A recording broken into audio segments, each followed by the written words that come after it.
KP college Lahore की क्लासों में स्वागत है।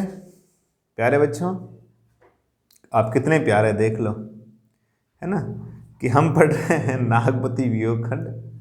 और नागपति वियोग खंड के अंतर्गत हमने आषाढ़ महीने से इसका 12 मासा शुरू किया था। आषाढ़ निकल गया, श्रावण निकल गया, भाद्रपद निकल गया, आश्विन निकल गया, कार्तिक निकल गया, माघ निकल गया, पोष।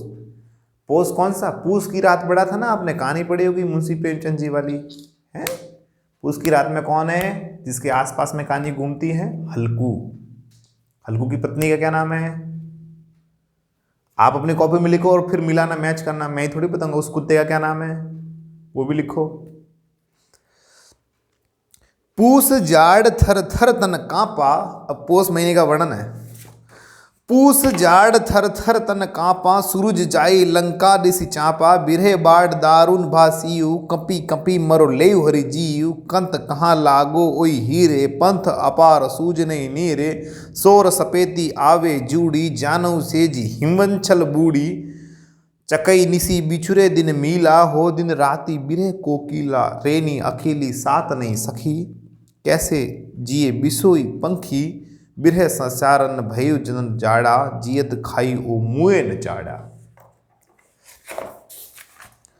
रकत ढूरा मासू गरा, हाड़ भयु सब शंख।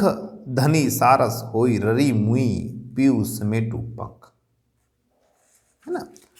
तो पूस महीना, पो पोर और पलडो, आपने बड़े बुड्ढों से सुना होगा।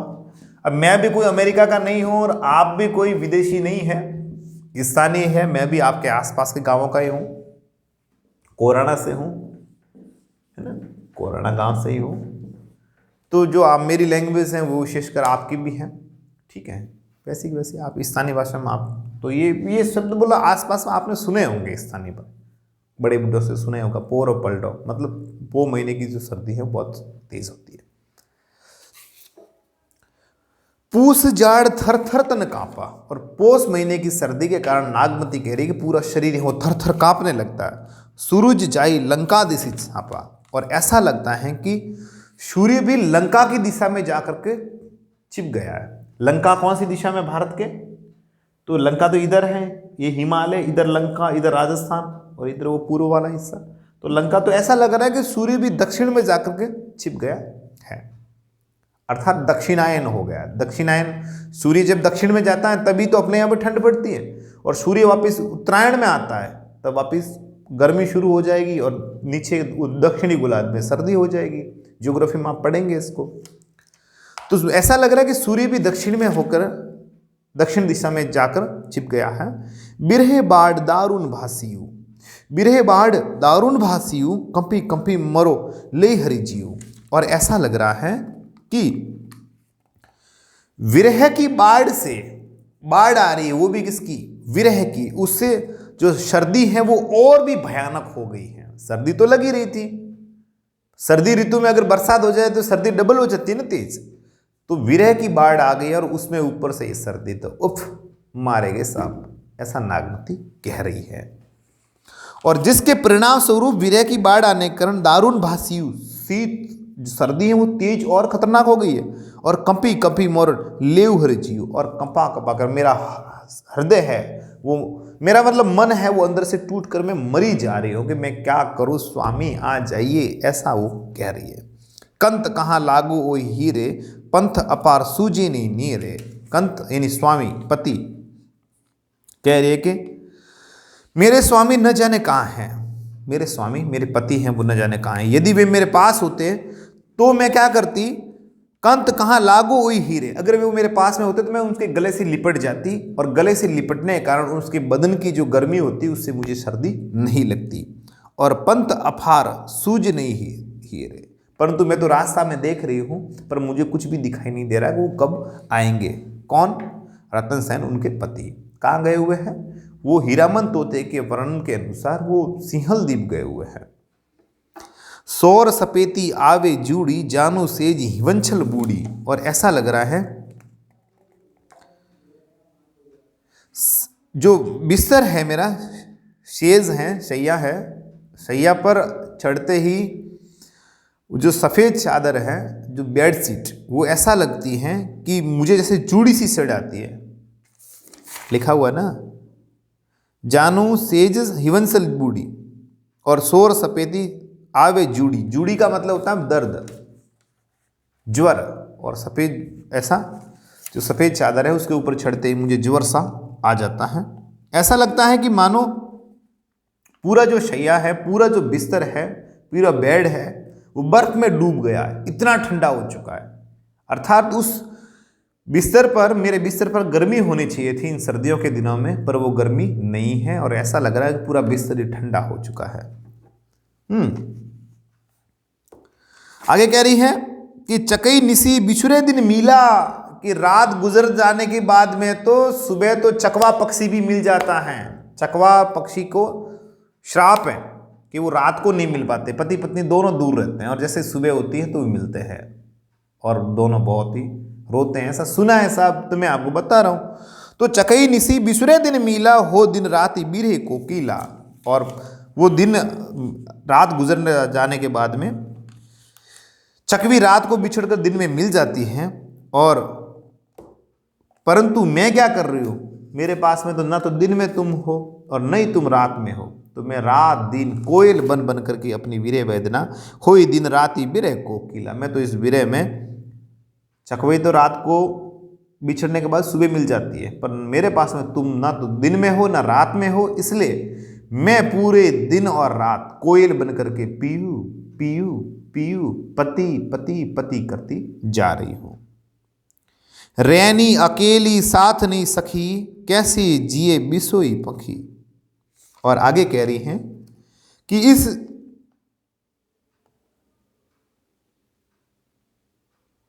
इस सर्दी ऋतु में विरह मुझे उस प्रकार से सता रहा है जैसे बाज, सजान जिस प्रकार से बाज है जो चिड़िया को सताता। रैनी अकेली साथ नहीं सकी, कैसे जिए बिसोई पखी। बिरह सचारन बहेवतन झाड़ा, जियत खाई और मुए न चाड़ा।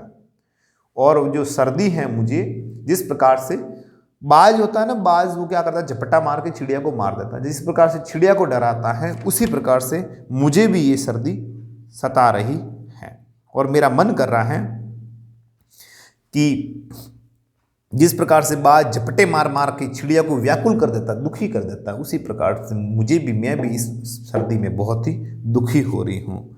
और फिर मरने के बाद में जब वो जीवित पक्षी उड़ता है, बाज उस पर झपटे मारता है, मारता मारता मारता, वो थक के नीचे गिर जाता है, मर जाता है, फिर उसको नोच नोच के बाज खाता है। वैसी दशा इस सर्दी के कारण मेरी हो रही है।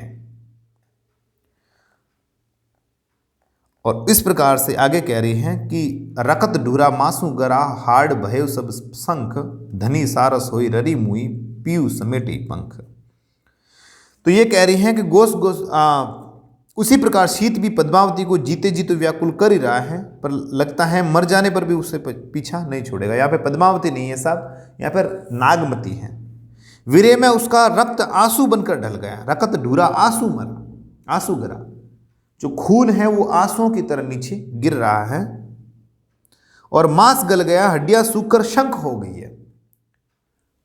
बजाने का शंख होता है वो, उसकी तरह से ये चीज, उसका पूरा शरीर हो गया, मांस गल गया ऊपर से। धनी सारस हुई ररी मुए, पीयू समेटी पंख। और विरह में उसका रक्त आंसू बनकर ढल गया है, मांस गल गया है, हड्डियां सूखकर शंख हो गई हैं, और सारस की जोड़ी की भांति रहती हुई मर गई। धनी सारस हुई ररी मुई, मर गई है। अब आकर के पीयू समेटे पंख, अब मेरे वे पीयू, अब साजन, अब मेरे पति, हे रतन सेन, आकर के मुझे एक बार सम्मान ले लो और मेरे जो पंख खुले पड़े हैं उनको समेट लो। इतनी मैं विरह में जल रही हूँ। तो इसमें मेरे प्यारे बच्चों, विरह के वर्णन के अंतर्गत लिखना है कि कौन से महीने का वर्णन था ये, पूस का, पोष महीने का वर्णन है। अरे पोष बड़ा तो खाए होंगे कभी, पोष बड़ा जयपुर साइड में बहुत बांटते हैं पोष बड़ा, पोष महीने का वर्णन है। दूसरी बात इसमें यह लिखनी है कि नागमती ने विरह में उसका रक्त आंसुओं के समान बतलाया है। और एक और लिख देना कि सर्दियों की जो रातें हैं वो तेज बढ़ती जा रही हैं और दिन छोटे हो जाते हैं, इसलिए उसका विरह और ज़्यादा होकर के नागमती को दुखी कर रहा है। ठीक है साहब, आगे चलते हैं। लागे माग परे अब पाला, बिरहा काल भयो जड़काला, पहल पहल तन रुई जहाँ पे हरी हहरी अधिको ही कांपे, आई सूर होई तपुरे नाहा, तोय बिनु जाड़ न सूटे माहा, एही महा उपजे रस मूलू, तू सो भोर मोर जोबन भूलू, नैन चुवही जस महावट नीरू, तोहि बिनु अंग लाग सस चीरू, टप टप बूंद परसी जस ओला, बिरह पवन होई मारे झोला, केही के सिंगार को पहिरू पटोरा, गीव न हार रही होई डोरा, तुम बिनु कांपे धनी हिया, तन दिन और भाडोल, ते ही पर वीर जराई के चहे उड़ावा जोल। माघ पर लागे माघ का मतलब माघ महीना, माघ का मतलब क्या हो जाएगा, माघ महीना। लागे माघ परे अब पाला, नागमती कह रही है कि माघ महीना लग गया और इसमें पाला पड़ रहा है। पाले में समझते होंगे, अरे पाला नहीं पड़ता, ओस नहीं पड़ती, सर्दी तो है ही है, साथ साथ में ओस की बूंदे भी पड़ रही है, बरसा टाइप बूंदे बूंदे, तो और तेज ठंड पड़ती है। बिरहा काल भय जड़ काला, और अब जो विरह का ये जो काल है, हे पति हे रतन सेन, ये मेरे लिए मौत के समान है। जड़ काला का मतलब होता है मेरे प्यारे बच्चों मौत के समान। किसके समान, मौत के समान। जड़ काला ये मेरे लिए मौत के समान प्रतीत हो रहा है। ऐसा कौन कह रही है, ऐसा नागमती कह रही है। आगे है, पहल पहल तन रुई झांपे, हरी हरी अधिको ही कांपे। इन्होंने कहा शरीर को जितना रुई के फांव से ढका जाता है, हृदय उतना ही कांपता है। रुई रुई रुई रुई रखेंगे तो हृदय और कांपेगा ना साहब। तो आई सूर होई तपूरे नाहा, तोय बिनु जाड़ न सूटे महा। तो हे मेरे पति, आप सूर्य बन करके आ जाओ और मुझे गर्मी दो मेरे शरीर में, ताकि मेरा ये जो विरह रूपी जो सर्दी है वो मेरे से दूर भाग जाए, है ना। और इस जाड़े से भी मुझे मुक्ति मिल जाए, जो ठंड बहुत तेज हो रही है उस ठंड से भी मुझे मुक्ति मिल जाए। ऐ माँ उपजे यही महा उपजे रस मूलू, तू सो भौर मोर जोबन भूलू। और इसी महीने में रस का मूल, रस का मूल, इस महीने में रस का मूलू का मतलब होता है रस का मूल। तो रस का मूल कौन हो जाएगा, तो मेरे प्यारे बच्चों रस का मूल कामदेव को बोलेंगे। किसको बोलेंगे, कामदेव को। ठीक है। पुष्प धनवा इसका एक और पर्यायवाची है, क्या नाम है, पुष्प धनवा।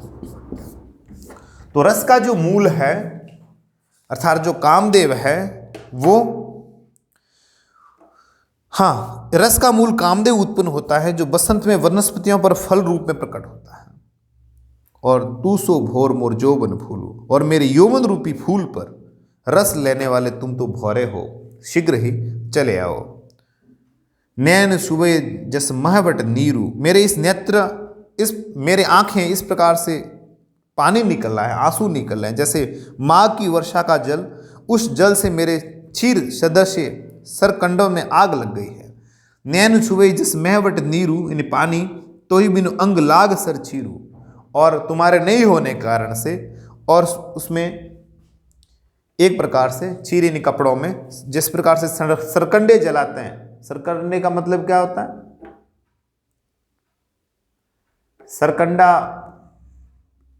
सरकंडों में जो आग लगाते हैं, जैसे उपलों में आग लगाते हैं, उसी प्रकार से सरकंडा होता है, उसमें जो आग लगाते हैं, वैसी दशा मेरी हो गई है। आगे है,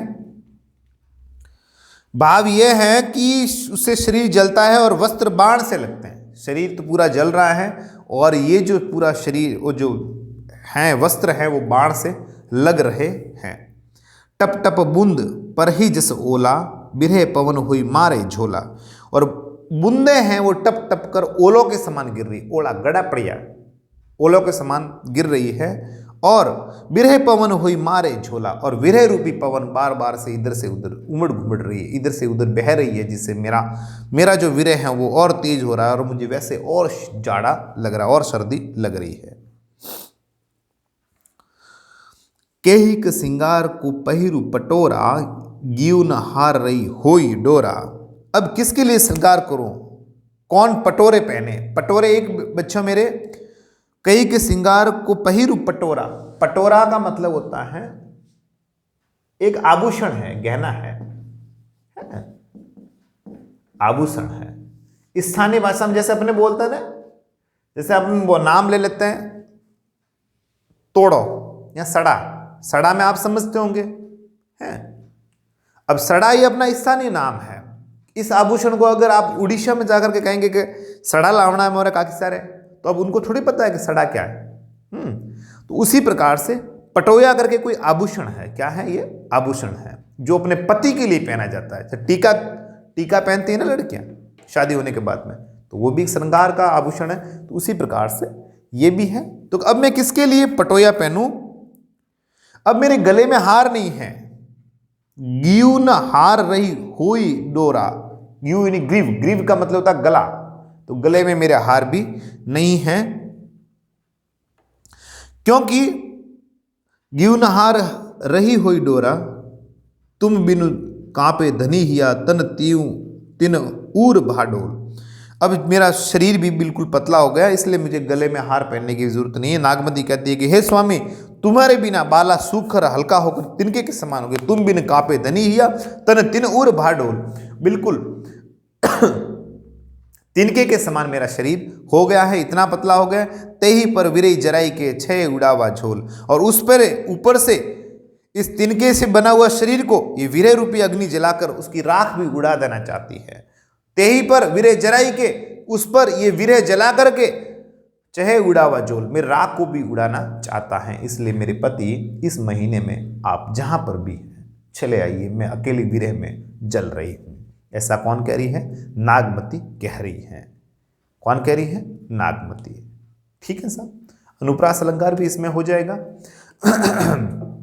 और दूसरी बात है हहरी हहरी, इसमें पुनरुक्ति प्रकाश अलंकार भी हो जाएगा। और सर्दी का वर्णन अच्छे तरीके से किया है। ये लिखना है कि इसने नागमती ने आभूषणों की महिमा का भी वर्णन, आभूषणों को भी बताया कि भाई ये आभूषण श्रृंगार के होते हैं, तो श्रृंगार को आभूषण के माध्यम से व्यक्त किया।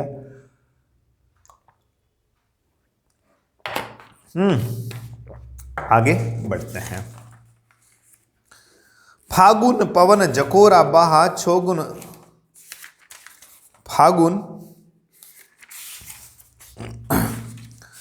फागुन पवन जकोरा बाहा, चौगुन शिव जाई नहीं राह सहा, तन जस पियर बात बा मोरा, तेही पर बिरई दई जकजोरा, तरीवर जरही जरही बन ढाका भई, ओनंत फूली भरी शाखा, करही बनाफती हिला जुलासु, मोह क भा जग दून उदासु, फागु करही अब सांचरी जोरी, मोहितन लाई दिन जस होरी, जो पे पीयू जरत अस पावा, जरत जरत मोही रोशन आवा, राति दिवस बस ये जीव मोरे, कहो लगो निहोर कंत अब तोरे, ये जन जानो सार के, कहो कि पवन उड़ाव, मकु तो ही मार्ग उड़ी परे, कंत धरे जय पाव। फागुन इन फाल्गुन महीना, फागण जान के कहीं जे फागण। अब फागुन महीना आ गया। कौन सा महीना आ गया? फागुन महीना आ गया है। हालांकि अब तो नहीं आया है, इतना जल्दी नहीं आना है। ठीक है साहब, तो कौन सा महीना आ गया? फागुन महीना आ गया है। ठीक है, अब देखते हैं फागुन महीने में क्या हो रहा है। ठीक, तो अब नागमती है, अभी भी 12 मासा का मतलब पूरे 12 महीनों का वर्णन करना है। तो अभी भी जो हैं ये रतन सेन आए नहीं हैं, जो सिंहल द्वीप गए हुए हैं। तो अब नागमती आगे फागुन महीने में किस प्रकार से दुखी हो रही है उसका वर्णन है। फागुन पवन जकोरा बाहा, छौगुन शिव जाई नहीं सहा। फागुन के मास में, महीने में हवा है वो जकोरे मार रही है, और इससे हवा चलने से जो सर्दी है वो और भी 100 गुण 6 गुना ज़्यादा बढ़ जाती हैं। तन जस पीर पात बा मोरा, तही पर बिरही दई जगजोरा। और ऐसा कह रही है आगे, हे स्वामी तुम्हारे विरह में, हे स्वामी अब ये तुम्हारे विरह में है स्वामी, ये ठहर नहीं सकता। कौन ठहर नहीं सकता? ये पवन। मेरा शरीर वृक्षों के पीले पत्तों के समान सरदर्द से हो गया, पीले पत्तों के समान हो गया। तन जस पीर पात बा मोरा, तन यानी शरीर, जस यानी जैसे, पीर यानी पीला, पात यानी पत्ते, भा यानी होना, मोरा यानी मेरा। ऐसी बात थोड़ी है कि मेरा जो शरीर है वो बिल्कुल सूखे हुए पीले पत्तों के समान हो गया है। तही पर बिरह दई जकजोरा, और इसके ऊपर से, पीला तो मेरा शरीर है, ऊपर से ये जो पवन है आपके नहीं होने के कारण ये झकझोरे मार रही है, जिसके कारण मुझे और सर्दी सता रही है। तरीवर जरही बंद ढाखा, भई अनंत फूली फूली फरी शाखा। कि आगे कह रहे हैं, आशय ये है कि जैसे फाल्गुन के महीने में चलने वाली हवा पीले पत्तों को झकझोर कर गिरा देती है, वैसे ही विरह कई नागमती के शरीर को झकझोर कर समाप्त न कर दे। वृक्षों के पत्ते झड़ रहे हैं और वन ढाके भी जड़ रहे हैं। ढाका मतलब होता पलाश, क्या बोलते हैं? पलाश। इसके पेड़, इसके जो फूल होते हैं ना साहब, इसको, पलाश को बोलते हैं फ्लेम ऑफ द फॉरेस्ट, जंगल की ज्वाला। क्या बोलते हैं? फ्लेम ऑफ द फॉरेस्ट, जंगल की ज्वाला। जंगल की ज्वाला इसको, और पलाश इसी को ही बोलते हैं ढाक। ढाक बोलते हैं, ढाक के, वही ढाक के 3 पात। अब और ढाक को आपको समझाना होगा ढाक क्या होता है, तो मैं आपको बताता हूं। गर्मियों के अंतर्गत एक, जिसको भिगो करके अपने बॉडी के लगाते हैं कि बीमार ना पड़े, पत्ते होते हैं ना, जिसको बोलते हैं केवला। आपने नाम तो सुना होगा, केवला। केवला सोपड़ो लू नहीं लगे, केवला। तो उसी को पलाश बोलते हैं, वही ढाक है। इसी को जंगल की ज्वाला बोलते हैं, फ्लेम ऑफ द फॉरेस्ट। ठीक है, तो ये कह रहे हैं कि ढाक भी झरझर करके पूरे जंगलों को, तरीवर जरही बंद ढाका, झरझर के पूरे जंगल को ढक दिया है। भई अनंत फूली फरी शाखा, और फूल फल वाली शाखाएं पत्तों से रहित हो गई हैं। पतझड़ से आ गया, बिल्कुल पत्ते झड़ रहे हैं। करही बना फती हिये हुलासु, मोह क भाजग दुन उदासु, और संपूर्ण वनस्पतियों में उल्लास भर गया है।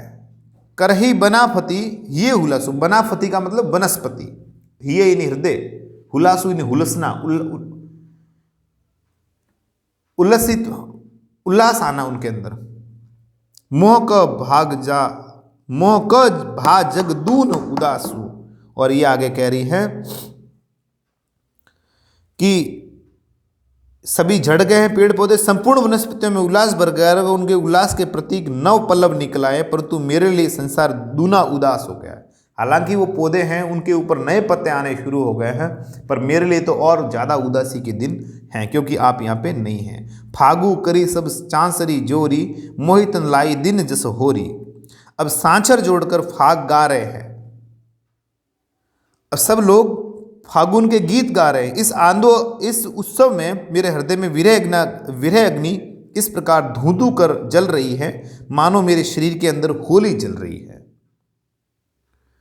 फागु करही सब चांसरी जोरी, मोहितन लाई दिने जैसे होरी। जैसे नहीं, जैसे होली जैसे मेरे अंदर जल रही है, मारे होली उकले। कई बार होता नहीं, जैसे छोटे मोटे लड़ाई हो जाती है गाँव में, है ना, मारे होली उकले पेट में, मारे होली, ऐसा बोलते ना। तो वही मतलब, तो ये कह रहे हैं कि मेरे अंदर जैसे होली जल रही है। लोग तो गीत गा रहे हैं और होली क्यों जल रही? प्रश्न आ सकता है भाई, नागमती ने ऐसा क्यों सोचा कि उसके अंदर जो होली जल रही है? तो वो इसलिए सोचा क्योंकि उनके पति उनके साथ में नहीं है। राति दिवस बस ये जीव मोरे, लगो निहोर कंत तब तोरे। अब तो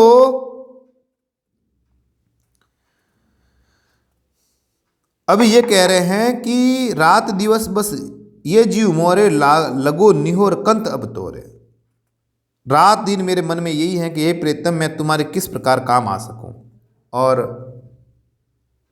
किस प्रकार से काम आ सकूं। जो पे पीयू जरत अस अपावा, जरत जरत मोहि रोष न आवा। अगर मेरे पति को लगता है कि मैं विरह की अग्नि में जलती रहूं तो कोई बात नहीं, मैं जलती रहूंगी। जो वो अगर जैसा पसंद करेंगे मैं वैसा पसंद करूंगी, मैं जलती रहूंगी।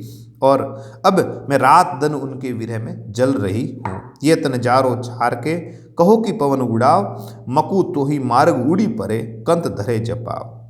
कह रहे हैं कि रात दिन मेरे मन में यही है कि हे प्रीतम, मैं तुम्हारे किस प्रकार काम आ सकूं, है ना। कि जैसा जिस प्रकार से तुम कहते हैं कि रात दिन जलो, तो मैं जलती रहूंगी, है, तुम्हारे विरह में जलती रहूंगी और तुम्हें याद करती रहूंगी। और फिर लास्ट में कह रहे हैं कि इस शरीर को जलाकर राख कर दूं। ये तन जारो छार के, ये तन जला करके राख कर दूं। और कहो कि पवन उड़ावे, हे पवन इस शरीर की राख को उड़ा करके ले जा। और मकू तो ही मार्ग उड़ी परे, मकू इन मुझे तो ही इन उसकी मार्गिन रास्ते उड़ी इन उड़कर परे इन गिराना। कंत इन स्वामी धरे ने धरना, जय जहां पावन रास्ता, और मुझे उड़ा करके उस रास्ते में गिरा दे जहां पर मेरे स्वामी आकर के उस रास्ते पर चले, और मैं उसी रास्ते की धूल बनना चाहती हूं। और मुझे उड़ा करके हे पवन मुझे वहां पे उड़ा दे। ठीक है, आज हम इतना ही करेंगे। ठीक है, और अगले हम चैत्र वैशाख जेठ 3 महीने रहे हैं, इनको हम पढ़ लेंगे। ठीक है मेरे प्यारे विद्यार्थियों, तो थोड़ा हार्ड है, इनको बार बार आप इन वीडियो को आपको पढ़ना ही पड़ेगा।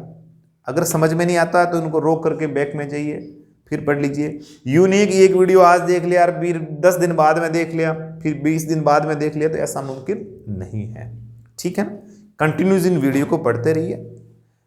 और इसके संबंधित कोई सवाल है तो जरूर पूछें, और वीडियो ज़्यादा से ज़्यादा शेयर भी करें, लाइक भी करें, आपके आसपास के दोस्तों को भी इसको सब्सक्राइब करवाएं, उनको भी फायदा हो सके।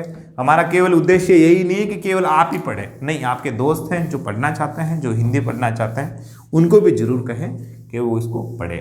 नागमती वियोग खंड का मुझे लग रहा है केवल एक वीडियो शेष रहेगा, जो अपन कल बना लेंगे, या फिर 2 रहेंगे। ठीक है, अब मैं भरत कोराना लेता हूँ आपसे इजाज़त। मुझे दीजिए इजाज़त, अपना ख्याल रखते हुए शुक्रिया, शब्बा खैर।